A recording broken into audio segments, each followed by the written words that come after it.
The star players finally show up. The New York Rangers snap out of their offensive funk. They survive a shaky first period, and they defeat the Devils 5-2 in Game 6 to send the series back for a decisive 7th game in New Jersey, where we'll be talking about the Ranger line combinations and why the reconfigurations were absolutely necessary, absolutely needed to happen going into this game. A huge night for Igor Shesterkin, as has been the case for pretty much this entire series. Going to talk about some of his greatest hits, and also Mika Zibanejad and Chris Kreider both step it up, both find their game, help each other out for a couple of goals here, and once again come up clutch with the Rangers facing elimination, which they did a couple of times last season as well. All that and much, much more on today's episode of Locked On New York Rangers.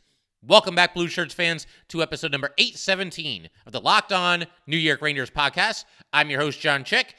Just want to thank you guys, as always, for making Locked On New York Rangers your first listen every day. We are free and available on all platforms, including YouTube. And I think we got to start here with the man of the hour, Igor Shesterkin. I released a quick, 90-second video just a short time ago here, premiered on YouTube and everything. But the one thing that I said there is that, and I'll repeat it here, Igor Shesterkin, to me, this was his best performance of the postseason so far, of the 6-game series so far.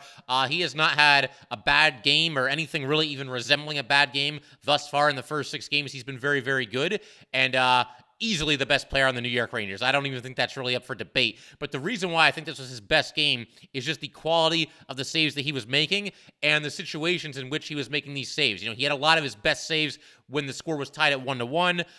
He had a couple saves when they were up 2-1 were the Rangers. So Igor coming up clutch for his team.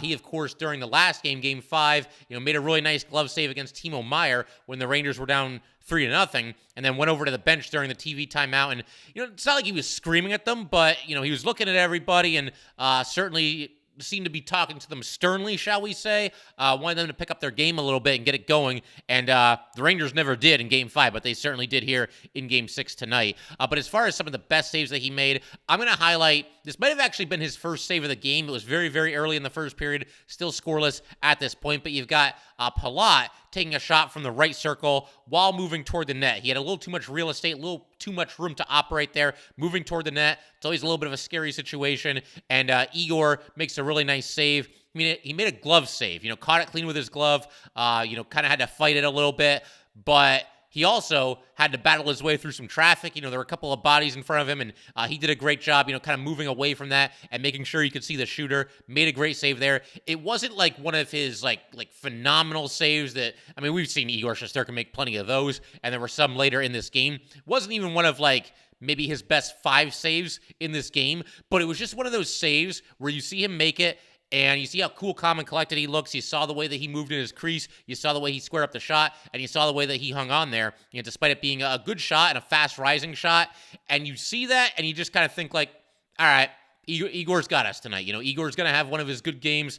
There was no reason to think that he wouldn't. Like I said, he's been very, very good in the first 5 games of this series. But that save for me just kind of was a little bit of a tone setter for Igor Shesterkin. Again, not like a highlight reel, oh my God, kind of a save, but it's just yep, Igor's going to be sharp tonight. And indeed he was.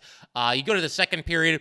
Big time save with the score tied at 1-1 at this point. Hughes with a centering pass to Timo Meier, and just a great point-blank save by Igor Shesterkin to keep the game tied at that point. You also had a little bit later in the second period, once again, still tied at 1 at this time.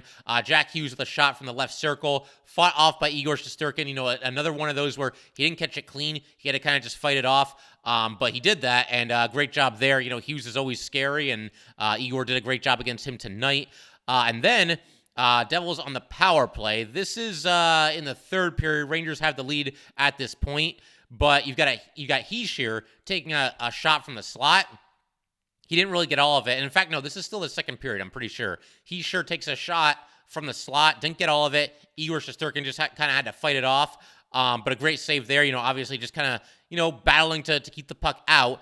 And then a situation in the second period. It was getting late in the second period at this point. Rangers are back on their heels, and Tatar with a really strong drive to the net. He got past pretty much everybody, and Igor Shesterkin moving left and then even back to his right a little bit, squared up Tatar, made the point-blank save, and obviously kept the puck from going in there, kept the lead at 3-1 in favor of the Rangers. Rangers were really back on their heels at the end of the second period here. The Devils were swarming in the last, 30 or 40 seconds, whatever it was there. And Igor made a couple of really nice saves there. And I do have to give some props to Panarin, who, despite not getting any points in this game, I thought looked a little bit better. He was out there with Hedl and Kakko. And like I said, Rangers really pinned in their own zone at the very end of the second period. They had just gone up 3-1 not long before this. You certainly don't want to give one back. And Panarin laid out on the ice to dive and knock the puck out of the zone and into the neutral zone. And at that point, the Rangers were gassed. The same players had been on the ice for a long time. Devils were swarming. So, props to Panarin there for making a good defensive play, getting the puck out of the zone. I know a lot of people, got on him for not really hustling the shorthanded goal that the Devils scored in the last game. They had a 2-on-1, and Panarin was just kind of gliding back into the defensive zone. So nice to see him go all out here, knock the puck out of the zone and out of harm's way. And the second period ends there with the Rangers still up 4-1 or 3-1 at that time. And then maybe his best save of the night. By this point, it's 5-2. Devils have pulled their goalie for the second time. They got the one goal while their net was empty. But just an insane glove save by Igor Shesterkin with 2 minutes and 19 seconds remaining. He was on top of his game. He even tried to take a shot at the empty net, up by 3 goals at the time running out. I want to see an Igor goal as much as anybody, but even up by 3 goals late in a playoff game, I could do without it. And Game 7 for sure. If the Rangers have a lead, I don't care if the Rangers are up by like 7 goals. I don't want to see Igor Shesterkin doing that in a playoff game. It'd be a really neat thing to see. But, man, I just want to get a win and definitely don't, take the chance of having the Devils knock the puck down and end up scoring a goal. Just don't do that. Please don't do that. But, yeah, overall, just a fantastic night by Igor Shesterkin. The other thing that I really want to talk about right here in the intro, the line combinations for the New York Rangers. This is something they had to do. They had no choice. They were coming into this game having scored a grand total of 2 goals in the last 3 games combined, just looking anemic, can't get anything going, can't even possess the puck, no scoring opportunities, just nothing. You had to try something a little bit different, and they did. And they went back to a line combination that they had used earlier in the season. I mean, granted, they do change lines a lot, so they've used just about every combination you can think of. But Kreider, Mika, and Tarasenko was the top line, and what a phenomenal job by them. We already mentioned Kreider, a goal and 2 assists, Mika with a goal and a primary assist, and Tarasenko with a goal and a secondary assist. These guys were buzzing, just seemed to just really be feeling it, and they basically carried the Rangers offensively to this win. The Panarin, Hedl, and Kakko line, no points for them. And, the second line, they didn't have any points either. I don't think they were on the ice for anything there. But the second line was Lafreniere, Trocheck, and Kane. Kane had a really up and down night. There were a couple of missteps. There was a spot where he had the puck. The Rangers had a nice zone entry, and they were kind of buzzing and cycling the puck a little bit in the offensive zone. And Kane kind of skated back toward the blue line with the puck, and he left a drop pass, but he basically left it for nobody. Like, there were no guarantees that his teammate was going to get there before the Devil. And in fact, the Devil got there first, and it went the other way. It actually could have ended up being a breakaway for the Devils, which would have been a disaster. Devils misfired on a pass, so Kane caught a break there. Kane also was unable to finish a chance from the doorstep. You had Lafreniere passing out of the corner to Hedl. Hedl with a point-blank shot that was saved, and then Kane had a chance to bury the rebound, was not able to do it. Kane also shanked a shot on a 2-on-1 with Trocheck. Trocheck made a pass. Now, that one I'll give him a little bit of a break, because when Trocheck made the pass, from left to right before it got to Kane, the puck rolled on its side just a little bit, and that obviously led to him, not getting good wood and not getting a good shot away there. So I'll give him a little bit of a break on that one. But yeah, up and down night. As far as the good stuff, though, Kane drew the penalty when the Rangers were down 1-0 that led to the power play goal that allowed the Rangers to tie the game. And he did this with just a really good burst up the center of the ice. He received a pass in stride and, goes toward the net. Very, very close to being a penalty shot here. I was kind of hoping that it would be. It wasn't. But obviously it worked out for the Rangers because they went on to score on that power play. So good stuff from Kane there, showing that burst that, you see it in these tiny little spurts with Kane, and maybe the injury has something to do with that. But it just feels like he can't really hit that 5th gear. Not that he's ever really been a speed demon, but there's just been too many times where, he just kind of looked slow since he's been a New York Ranger. But that was a great play there, and he also made a great play on the goal that made it 3-1 for the Rangers. Tarasenko ended up scoring, but Kane, the Devils, it looked like it was going to be a pretty easy clear of the zone for the Devils, and Kane with a nice play to steal the puck, and, by the time that the Rangers ended up scoring here. Kane was already off the ice. He went off for a line change, but the puck never came back out of the zone, for the Rangers. They kept it in the offensive zone after that. Long O-zone possession, and it all started with Kane stealing the puck. So that was big-time stuff there. And then, of course, Tarasenko scoring the goal to make it 3-1. So that was big. Like I said, really, really up and down game for Patrick Kane. And, obviously, you hope that the guy that 3-time Cup champion, his resume. I've gone through it a bunch of times, but we hope we get that guy, obviously, in Game 7 here. And then the third line, Panarin obviously busted down to the third line, and that was a big storyline coming into this game. He's out there with Hedl and Kakko. Not a whole lot of offense from these guys, but like I said, I do think Panarin looked a little bit better in this game, was skating a little bit better, just looked more engaged, seemed to make a couple of good passes here and there. And, for guys like Panarin, guys like Kane, and really even guys like Kreider and Mika, I know they both played very well tonight, but that's the beauty of this sport, and that's the beauty of hockey, and that's the beauty of a Game 7.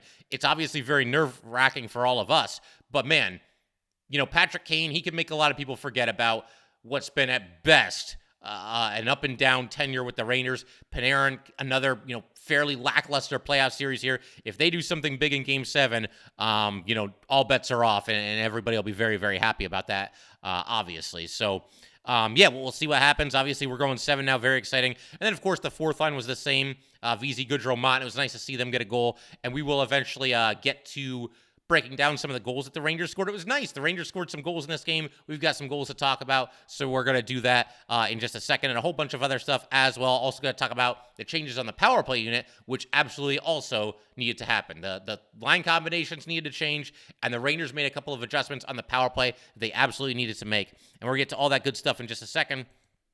But first, we got to let everybody know that today's episode of Locked On New York Rangers is brought to you by Athletic Greens. I use Athletic Greens literally every day. I started taking AG1 because I wanted a supplement that actually tastes great, and I wanted to see what all the hype was about. Now I've been on it for about 11 or 12 months, and I love it. It doesn't taste like it's super healthy, has kind of a mild tropical taste that I actually look forward to each morning. So what is this stuff? With one delicious scoop of AG1, you're absorbing 75 high-quality vitamins, minerals, whole food source superfoods, probiotics, and adaptogens to help you start your day right. This special blend of ingredients supports your gut health, nervous system, immune system, energy, recovery, focus, and aging. It's lifestyle friendly. Whether you eat keto, paleo, vegan, dairy-free, or gluten-free, it costs you less than $3 a day. You're investing in your health, and it is cheaper than your cold brew habit. Athletic Greens has over 7,000 5-star reviews. Right now, it is time to reclaim your health and arm your immune system with convenient daily nutrition. It's just one scoop in a cup of water every day. That's it.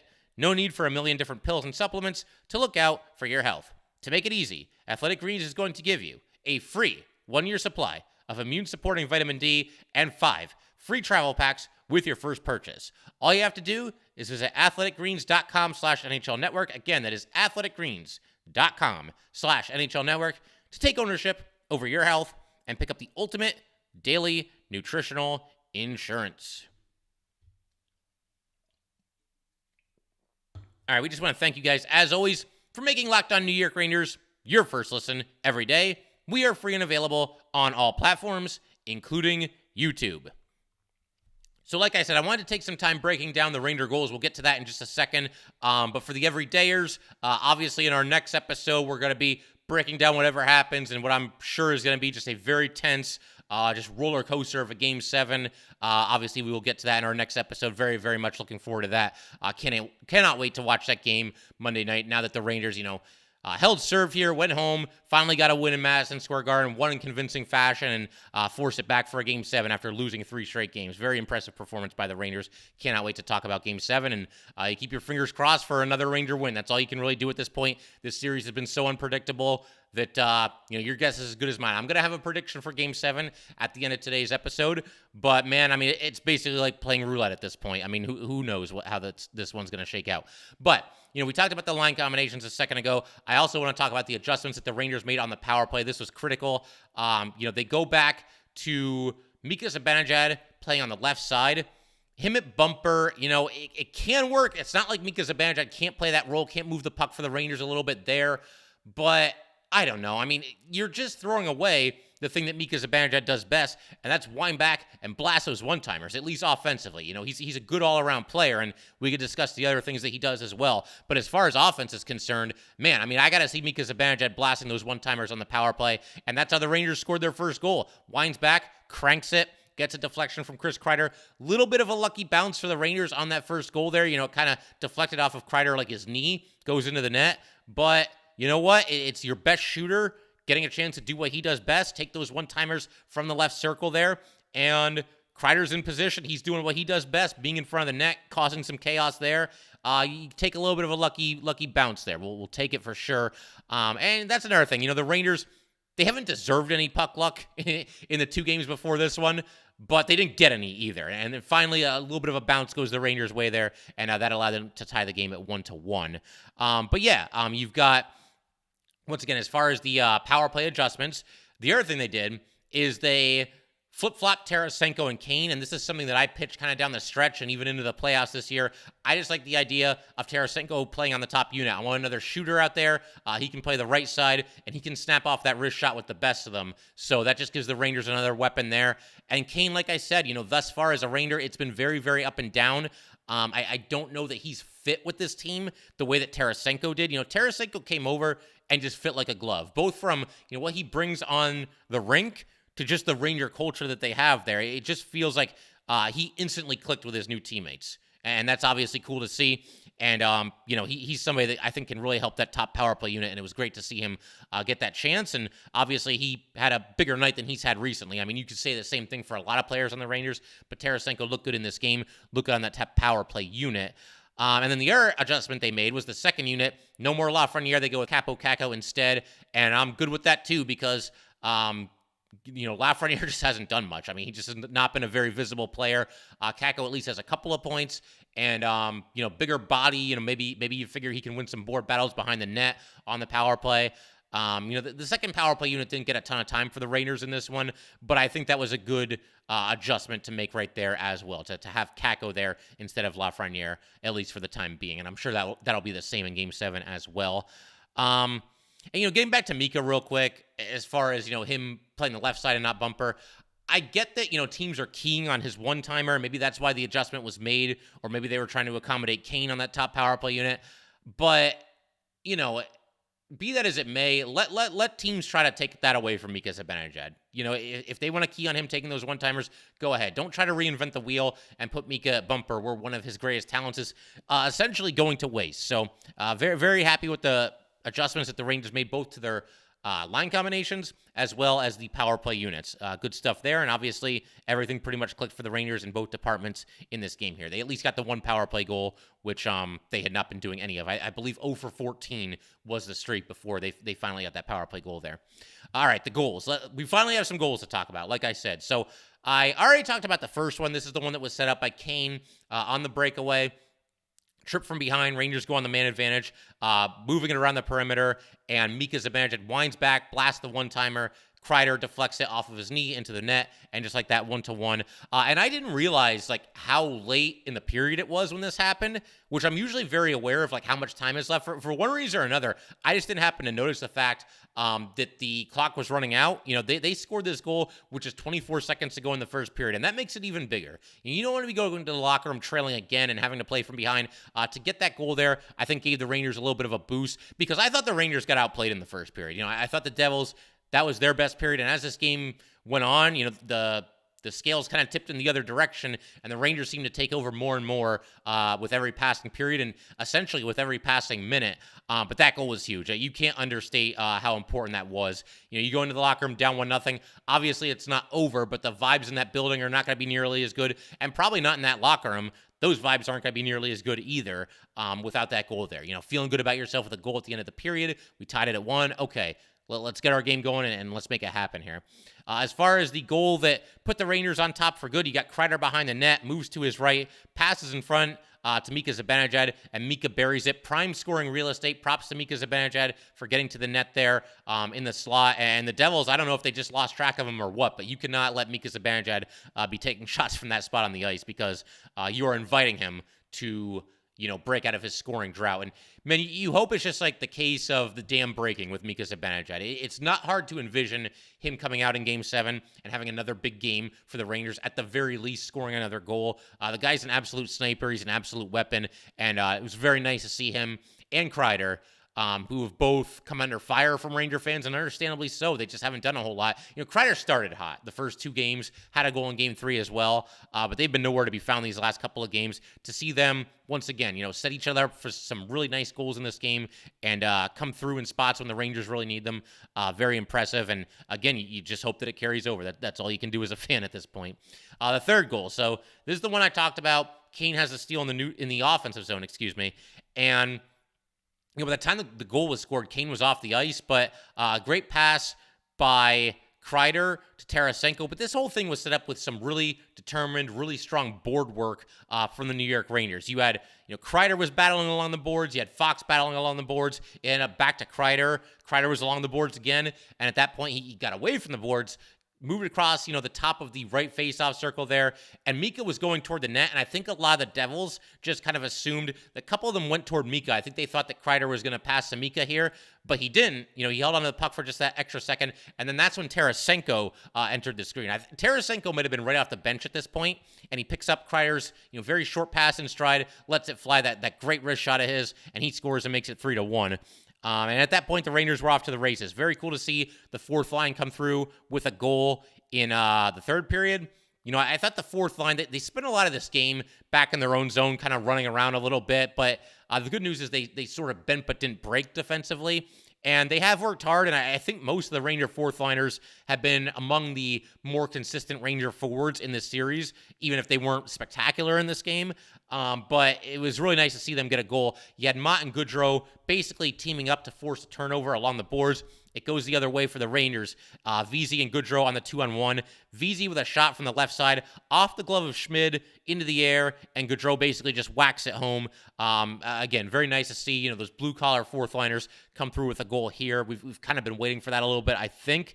A little bit of a soft goal from Schmid here because, on the shot by Vesey, it hit him right in the glove. I mean, you would expect him to squeeze this. He's obviously been very good in the first 3 games that he played in this series. But that one, I think a moment where you realize that he's human, and he clearly is a very good goalie, take nothing away. But to see the Rangers finally get to him and to see him even give up a goal or 2 that you would expect him to not allow, it's encouraging for the Rangers going forward. And the slate is clean for Game 7. Doesn't guarantee anything, but you have to figure the Rangers offensively feeling quite a bit better after this game, after they hang a 5 spot on Schmid and actually chase him from the game. And that happened after the 5th and final goal here. Rangers, moving the puck around the perimeter, will not give up possession. Panarin to Hedl to Mikkola to Schneider. Schneider with a shot from the blue line, and he scores. And again, I think a stoppable shot for Schmid here. You would expect him to stop this, based on how well he's played in the previous 3 games. It got through him. Maybe he was screened. I'm not really sure, but they go with Vanacek at the end of this game. He plays the last 7 minutes and 32 seconds. But, as far as which goal he's going to start in Game 7, I don't think it's even a debate. I think they'd be crazy not to go back to Schmid. Vanacek in the first 2 games was shaky. The Rangers played outstanding hockey, so that didn't help. But obviously, you see what Schmid has done since he's come in. He's easily been the better goalie of the 2. I think the Rangers see Schmid again in Game 7, but we shall see. That's a question for Lindy Ruff, and probably a question that even if you ask him, he's probably not going to answer it right now. But we'll see how that whole thing shakes out as far as which goalie. But personally, I think they'd be crazy not to go with Schmid at this point. As far as a Game 7 prediction, so yeah, I mean, good luck with this, right? This has been – I tweeted this out after the game, where, the fact that the Rangers and the Devils are going to 7 games, this does not surprise me at all. And if you guys remember, we did our crossover edition with Trey Matthews from Locked On Devils before the series began. And of course, we end the episode by predicting what's going to happen in the series. Trey said Devils in 6. I said Rangers in 7. Obviously, at this point, I'm not going to change my pick. I do think the Rangers win Game 7, but I also think, because this is the Rangers and because this has been such a competitive, fierce rivalry this season, it's crazy because there haven't been that many close games in this series, even though it's 3-3, but I think we get a close game in Game 7. I'm going to stick with my prediction that I made going into this series. I think that the Rangers win this game 3-2. I think it's going to be a game where the teams basically alternate goals. I see the Rangers taking a 1-0 lead, Devils tie it. Rangers go up 2-1, Devils tie it. And then I'm going to stick with what I said when I talked with Trey. We're going to go with the game-winning goal, Panarin to Fox to Mika, maybe a one-timer, maybe even on the power play, but maybe even strength as well. Although, Panarin and Mika obviously haven't been out there together. So, what we'll say a power play goal. We'll say Panarin passes back to Fox at the blue line, Fox over to Mika. Mika winds back and cranks and scores a goal. 3-2. Rangers, they hang on for the 3-2 win. Mika scores with 4 minutes and 52 seconds left to play. We're going to go oddly specific here, but I think it's going to be a great game. I think it's going to be tremendous. These teams have battled all season long, and I tweeted this out as well. The fact that it's going 7 games is not surprising. How we got here is just completely insane. Like, 2 one-sided demolishings by the New York Rangers of the Devils on the road. The Devils come back with an overtime win, and that's so big there. Game 3, the difference between a 3-0 series score and a 2-1 series score, that cannot possibly be understated. That's monumental. So Devils back in the series.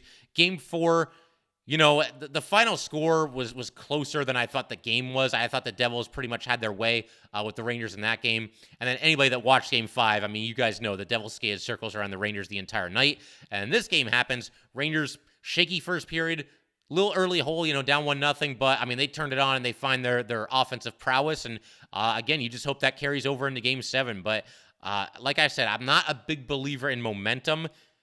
Look at this series as proof of that. Look at all the momentum that the Rangers had after the first 2 games. How'd that go for them? Yeah, they lost the next 3. And then, the Devils, they've been taking it to the Rangers the last 3 games. And, there's people that think the Devils are going to close it out. And look what the Rangers do here. They strike back with just a tremendous performance, and we're going 7. So, to me, I'm not a big momentum guy. I think every game is just kind of its own self-contained story. And Game 7 is just going to be absolutely wild. And based on everything that's happened in this series so far, it's almost impossible to predict exactly what's going to happen. I took a stab at it a second ago. You guys can leave your predictions in the comment section. Be very, very curious to see what you come up with. But yeah, I think it's going to be a great game, and I think the Rangers just barely prevail at the very end. That's pretty much it as far as everything today. We've got a Game 7 right around the corner here, and cannot wait to be talking about that. The only other thing I'll mention, we got to give a shout out to Chris Kreider for now 16 goals in elimination games. And they didn't really specify if that meant, games in which the Rangers are facing elimination or games in which either team is facing elimination. So I'm not really sure which one it is. If you guys know, once again, leave it in the comment section. But either way, that's a tremendously impressive record that he now shares with Mark Messier. And that's not just a Ranger record. That is the all-time record. That's nobody else has more in the history of this league. So very, very cool stuff for Kreider there. And man, who wants it? Who's going to step up big in Game 7? As I mentioned a second ago, any player on this team, Panarin and Kane both come to mind. Kane's got some points, but he has not played great hockey. Certainly he's capable of doing better than this. Whether it's Mika Zibanejad and Kreider, who had both been very quiet for a handful of games there, whoever it might be. How about Lafreniere? How about we get a goal from Lafreniere? Maybe the fourth line can give us another goal in Game 7 here. The thing is, no matter how you've played so far, maybe you even had a disappointing regular season, maybe you've had a disappointing first 6 games of this playoff series, it's all on the line. It's a clean slate, and you can erase all of that. You can erase a bad regular season, a bad playoff series so far as an individual player if you come up with a big play in this game, whether that's scoring the game-winning goal, a nice assist, blocking a shot or something along those lines, whatever it might be, and again, your guess is as good as mine as far as what's going to happen in Game 7, but it's going to be must-see TV, and I think the hockey world's going to be watching, and man, let's just see what happens. We're almost there, and Monday can't come soon enough. This is going to be a long 48 hours or so, I think, for fans of both teams, but we'll see how it shakes out, and yeah, as far as the game time, you know what? I'm going to check the score for Oilers Kings. That might be over. No, it's not over. It's 4-4 in the third period with about 12 minutes to go. The reason I bring that up is because the Oilers are up 3-2. If the Oilers win that game, that series is over, and that would mean Rangers-Devils play at 8 p.m. on Monday. But if the Kings win that game, they're going 7 games, and the Rangers and Devils would start at 7 p.m. instead. My guess is that they don't want any overlap between those 2 Game 7s that would be happening there on Monday night. But yeah, I figure we could pretty much call it there. I might even turn that game on right now and just see what happens. I mean, it's late enough anyway. I might as well just stay up and watch the rest of it. But yeah, again, thank you guys so much for joining. Rangers stave off elimination, and we're going to Game 7. And again, appointment TV for Ranger fans, Devil fans, hockey fans everywhere. Just cannot wait to watch this. It's going to be nerve-wracking, but very, very exciting as well. But once again, yeah, that will do it for today, guys. If you'd like to get in touch with this podcast, please send an email to lockedonnyrangers@gmail.com. Once again, that is lockedonnyrangers@gmail.com. And definitely give us a follow on Twitter as well, @LO_NY_Rangers. Once again, that is @LO_NY_Rangers. Definitely subscribe to Locked On New York Rangers YouTube channel as well. And thank you guys for tuning in to Locked On New York Rangers, part of the Locked On Podcast Network, your team every day. Thanks again, guys. I will see you next time.